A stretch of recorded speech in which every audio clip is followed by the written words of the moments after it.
धन्यवाद सभापति। कोशिश कीजिए 10 मिनट में बात पूरी हो। कोशिश करूंगा। 1 घंटा चाहिए। धन्यवाद सभापति जी। मैं अपनी पार्टी को भी धन्यवाद देता हूं। पिछले 2.5 दिनों से जो अविश्वास प्रस्ताव पे जो चर्चा हो रही है उसमें विपक्ष केवल और केवल मणिपुर पे उन्होंने बात करी। इससे एक बात तो स्पष्ट होती है कि इनके 10 साल और हमारे 9 वर्ष, इनके 10 साल के अंदर घोटालों की लाइन लग गई थी, लेकिन इन्होंने सरकार के एक भी मंत्रालय के खिलाफ एक शब्द नहीं यहाँ कहा है, सिर्फ मणिपुर की बात करी है।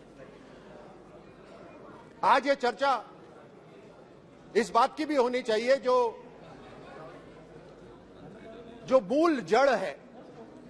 ये बार बार मणिपुर की बात करते हैं, ये भी बोलते हैं कि हम वहां पर गए थे कुछ लोगों से मिलने के लिए, एक वीआईपी विजिट इनकी हुई थी। यहां पर एजेंसियों की खबर भी है और मैं अपने विपक्षियों को यह भी बताना चाहता हूं कि सदन में कुछ ऐसे भी लोग हैं जिन्होंने मणिपुर का एक एक नाला, एक एक पहाड़ी के ऊपर ऑपरेशंस भी करे हुए हैं। मणिपुर की जो जिम्मेदारी नॉर्थ ईस्ट के अंदर जो पिछले 40 साल से जो हिंसा चल रही है उसकी जिम्मेदारी कांग्रेस की है। ये कश्मीर के अंदर जो हो रहा है उसकी जिम्मेदारी कांग्रेस की है। उसी तरह पंजाब के अंदर भी जो मिलिटेंसी हुई है उसी की भी जिम्मेदारी पूरी की पूरी कांग्रेस के ऊपर है।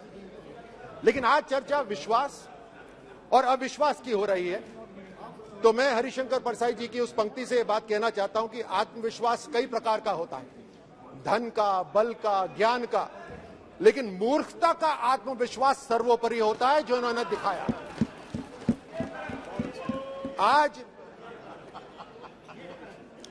आज इसी मूर्खता का अविश्वास इन्होंने दिखाया है मोदी सरकार के खिलाफ अविश्वास प्रस्ताव लाकर। मूर्खता इसलिए भी क्योंकि इन्होंने अविश्वास और अविश्वसनीय में ये अंतर भी नहीं जानते। इनके 60 वर्ष के अंदर जो ये नहीं कर पाए देश के लिए, प्रधानमंत्री मोदी जी ने पिछले 9 वर्ष में उससे कई गुना विकास करके दिखाया है। मैं सीधे, क्योंकि समय कम है, मैं सीधे आता हूं जो ये बार बार बात करते हैं देश को तोड़ने की, जोड़ने की। इन्होंने एक यात्रा भी निकाली, भारत जोड़ो यात्रा करके। मैं 2008 में बीजिंग ओलंपिक्स के अंदर वहां पर था और हमें खबर लगी कि साहब सोनिया गांधी जी, राहुल गांधी जी आपसे मिलने आ रहे हैं। ये हमसे मिलने वहां पर नहीं आए थे और ना ही कोई मुलाकात हुई, क्योंकि इनकी थालियां तो कम्युनिस्ट पार्टी ऑफ चाइना ने बिछा रखी थी। इनकी मुलाकात कम्युनिस्ट पार्टी ऑफ चाइना से हुई। ये रिमोट कंट्रोल से सरकार चलाते थे। अगर कोई सैनिक ये कार्रवाई करे तो उसके खिलाफ गद्दारी का मुकदमा चलता है। ये उस समय सरकार चला रहे थे। They should be tried for treason. गद्दारी के ऊपर इनके ऊपर मुकदमा होना चाहिए, क्योंकि ये चाइना के साथ इनके साथ हो रहा था। 2018 के अंदर 2018 में यही अविश्वास प्रस्ताव आया था। उस अविश्वास प्रस्ताव के अंदर जैसे इस बार राहुल गांधी ने चिल्ला चिल्लाकर यहां पर बात रखी, उसी तरह उस समय भी इन्होंने जोर जोर से कहा कि हिंदुस्तान पहली बार इतिहास के अंदर असुरक्षित है। ये बात बार बार कही कि हिंदुस्तान पहली बार इतिहास में असुरक्षित है। हिंदुस्तान के लिए तो वो लागू नहीं हुआ, लेकिन राजस्थान के लिए वो जरूर लागू हो गया। राजस्थान आज इतिहास में पहली बार असुरक्षित है, अपराधों में नंबर 1 है, भ्रष्टाचार में आज नंबर 1 है।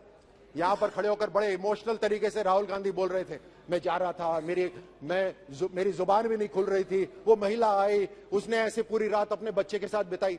राजस्थान को भूल गए बिल्कुल। वहां से तो यात्रा भी निकाली थी।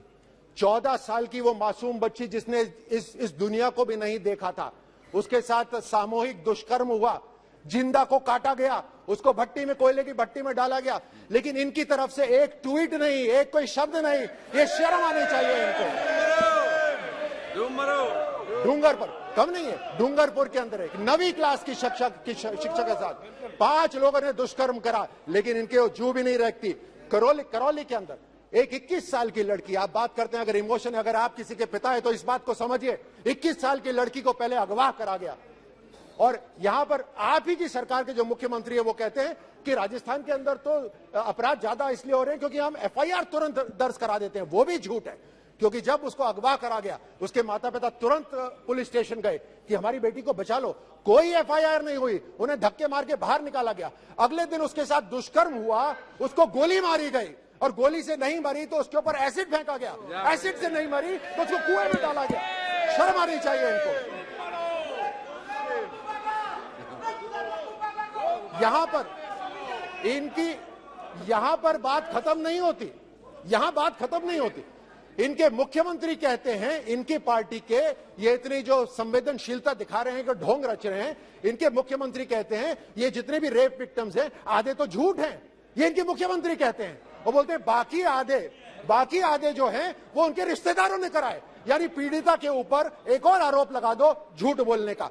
यही नहीं, इनके मंत्री सदन के अंदर खड़े होकर ये बोलते हैं कि हाँ राजस्थान रेप्स में नंबर 1 है, और फिर मुड़के बोलते हैं क्योंकि राजस्थान मर्दों का प्रदेश है, और उसमें उनके विधायक ठहाके लगा के हंसते हैं। ये है कांग्रेस का असली चेहरा।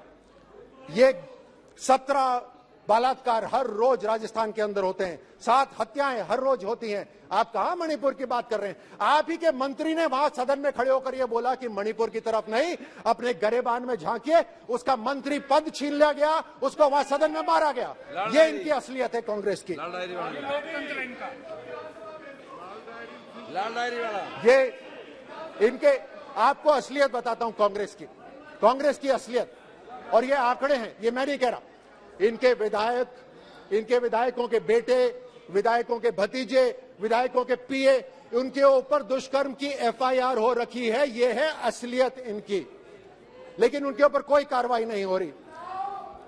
गर्भवती महिलाओं के ऊपर ये जो पैसे बनाते हैं, वो इससे ये अपनी जेब भराई कर रहे हैं।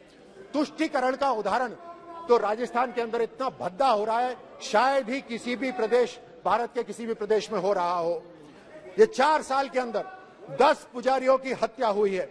धार्मिक स्थल बचाने के लिए संतों ने अपना आत्मदाह करा है राजस्थान के अंदर। 300 साल पुराना शिव मंदिर तोड़ा जाता है, उसके ऊपर बुलडोजर चलता है।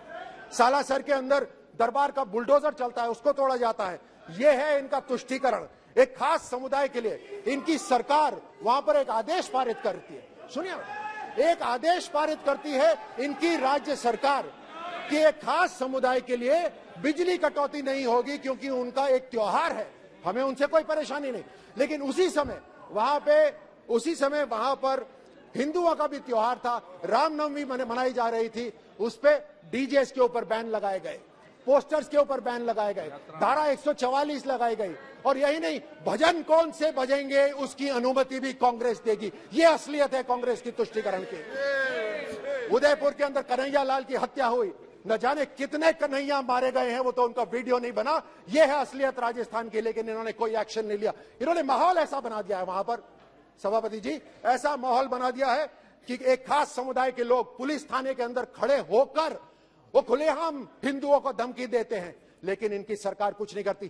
पीएफआई बैंड है, यहां पर गृह मंत्री जी ने कल बताया पीएफआई पूरे राष्ट्र के अंदर बैंड है, लेकिन पीएफआई राजस्थान के अंदर पुलिस प्रोटेक्शन के साथ मार्च करती है।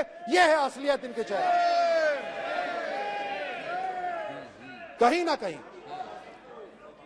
ना कहीं इन बाहर की कोई ना कोई एजेंसी, कोई ना कोई संगठन, बाहर की कोई ना कोई एजेंसी कहीं ना कहीं इनके साथ मिली हुई है। मैं तो वापस उसी पे जाता हूं, क्या एमओयू हुआ था उस समय चाइना के साथ, जो आज तक भारत को नहीं पता। कहीं ना कहीं इन्होंने भारत को तोड़ने के लिए सुपारी उठाई हुई है, भारत को ये तोड़ना चाहते हैं हर तरह से। राजस्थान के अंदर दलितों के ऊपर अत्याचार हो रहा है। पिछले 4 साल के अंदर 60% दलितों पर अत्याचार बढ़ा है। बीकानेर के अंदर दलित महिला के साथ दुष्कर्म होता है और उसकी हत्या कर दी जाती है। जालौर जिले के अंदर एक 9 साल के दलित लड़के को मार दिया जाता है क्योंकि वो पानी पीने गया था। जम्वा रामगढ़, मेरे अपने संसदीय क्षेत्र के अंदर एक महिला टीचर, मतलब टीचर तक को भी नहीं छोड़ा, एक महिला टीचर को जिंदा जलाया गया वहां पर। यह दलितों के ऊपर अत्याचार ये कर रहे हैं। इन्होंने हर तरह से धोखा दिया है। मैं घोषणा पत्र पर आता हूं, इन्होंने घोषणा पत्र में भी धोखा दिया है। ये तो अविश्वास लायक भी नहीं है। ये अविश्वास प्रस्ताव हमारी सरकार के खिलाफ लाए हैं, लेकिन पर ये अविश्वास लायक भी नहीं है। इन्होंने राजस्थान के साथ विश्वासघात करा है। ये है असलियत इनकी। घोषणा पत्र के अंदर ये कहते हैं कि हम हस्तशिल्प कला और हथकरघा निदेशालय का गठन करेंगे, नहीं करा। यहाँ पत्रकार बैठे हैं, राजस्थान के पत्रकारों को इन्होंने बेवकूफ बनाया। बोलते हैं हम आपकी सुरक्षा के लिए एक अधिनियम लेकर आएंगे। 4.5 साल हो गए, एक भी अधिनियम नहीं आया। इन्होंने हर तरह से राजस्थान के साथ विश्वासघात करा है। और अविश्वास प्रस्ताव किसके लिए लेकर आए? एक ऐसी पार्टी जिसने जो कहा वो करा, एक ऐसी पार्टी जिसने बोला धारा 370 हटाएंगे तो हमने हटाया, हमने बोला राम मंदिर बनाएंगे तो हमने बनाया, हमने बोला आतंकवाद को मुंह तोड़ जवाब देंगे तो हमने दिया। हर तरह से उस सरकार के खिलाफ ये अविश्वास प्रस्ताव लेकर आए हैं। मैं इनसे आग्रह करता हूं अगली बार यह घोषणा पत्र दें तो उसमें एक स्टार लगाएं, वो स्टार लगा के बोले टर्म्स एंड कंडीशंस अप्लाई, क्योंकि ये झूठ बोलते हैं, झूठ बोलने वाले। मैं अभी खत्म करता हूं, अपनी बात खत्म करता हूं ये कहकर कि जब जीत न सके बाजी वे हाथ मलने लगे, जब जीत न सके बाजी वो हाथ मलने लगे। आसमां सी ऊंचाई, प्रधानमंत्री मोदी जी और मोदी सरकार के लिए बोल रहा हूं, आसमां सी ऊंचाई देख वो जलने लगे। अभी तो बहुत कुछ तमन्ना है 56 इंच के सीने में। अरे रुकिए, बैठिए, अभी से आपस में क्यों लड़ने लगे? ये इनकी असलियत। बहुत बहुत धन्यवाद।